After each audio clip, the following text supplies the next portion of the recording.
Oh. Hey, buddy. Oh, it's been 3 very long years. Oh.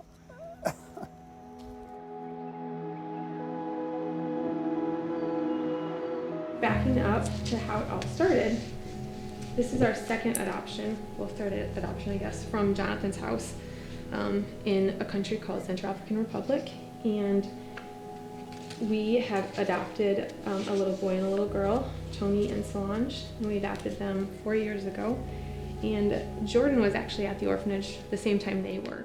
You know, my mother's heart was like, Shane, let's adopt him too. And Shane's like, whoa, we just got 2 little kids home. Like, we're kind of, you know, we got to prove faithful with these kids that we have already in our home. Let's pray for a family for him, though.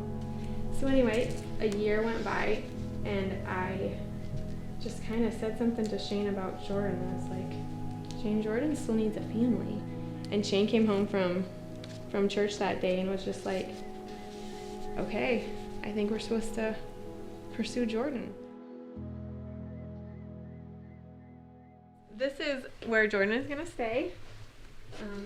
It's nothing too special, but Malachi, he's going to share with Malachi. So this will be the first time Malachi has ever shared a room, really. We have this Sango Bible for him, so it's in his language, and I'm just hopeful that he can read it and feel comforted by it when he's kind of scared, and have this picture book. Gosh, it's crazy he's actually coming home.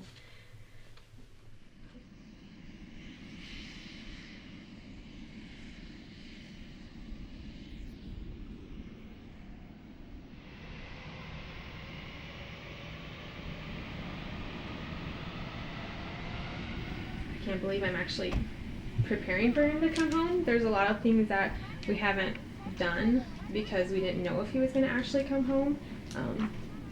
So it's kind of surreal that that's happening, but at the same time, trying to put myself in his shoes of just like, he's had to say some really hard goodbyes over the last 8 weeks, and specifically today. Now he's flying on an airplane longer than he's ever flown on an airplane, and he's about ready to experience so many of his firsts, and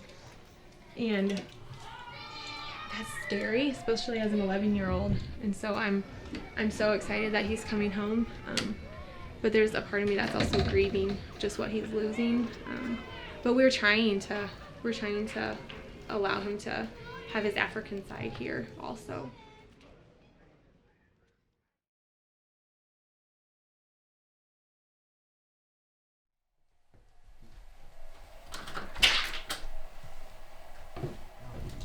So Jordan's been with us for about a month and a half now, and we're adjusting to being a family of 11. He's doing really well. One of the crazy parts of the story that we certainly didn't plan for was 2 years ago over Thanksgiving, my oldest, Malachi, and I went to visit Jordan for 10 days in the orphanage in CAR. And while we were there, something kind of ignited in my oldest to want to learn French. And so he came home and he started studying French on his own. And then now this year he's a freshman at Ames High, and he's in French 2 there. And basically has learned enough conversational French to serve as our translator with Jordan. Hi, Daddy. We need Jordan, yeah. I'm not buckled. Guys, how was school? Good. Yeah. All right, get buckled. Jordan, get buckled. We got our papers for the holiday shop. Yeah. So then we can bring money, and then we can buy presents for Fun. the family. That's awesome. It's been so fun having Jordan here for Thanksgiving and now Christmas, and back in October when we were bringing him home, there was some uncertainty about whether or not we were going to be able to secure the visa for him. And so at one point, it was even looking like it could be 6 to 12 months before we brought him. I remember texting my wife in the middle of the night and saying, hey, if we don't get the results that we hope for with this medical exam, we need to probably start figuring out how to get Malachi home, because we had already determined that I wasn't going to come home without Jordan. And so the next day, went to the medical clinic, got this report. It's in a sealed envelope. We don't really know what the results are. Take it to the embassy. This was my 4th trip to the embassy.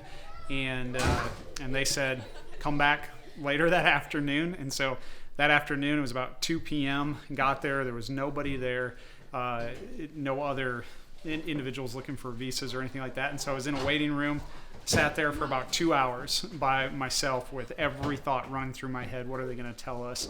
And about 4 p.m., a lady called me to the window and went up there, and she gave me a big smile and handed me a passport with a stamped visa in it, and said congratulations. And that moment, I remember just the weight of the world came off my shoulders, and so overwhelmed with joy. And that night I slept the hardest I have probably ever slept in my life. And we knew we were going to be able to bring our son home. And don't. So that he has something of his own that he can put on. Okay. And then is that what Tony has? So obviously our story is a little crazy, a little wild, a little different. A lot of times people hear our story and they kind of think like it's heroic. You know, they say, wow, it's so amazing. You guys are so amazing for doing what you've done. And the reality is, I don't think that's really the way God works. We're not a hero in this story, and Jordan's not someone in need of rescuing. The reality is there's 2 vulnerable parties here.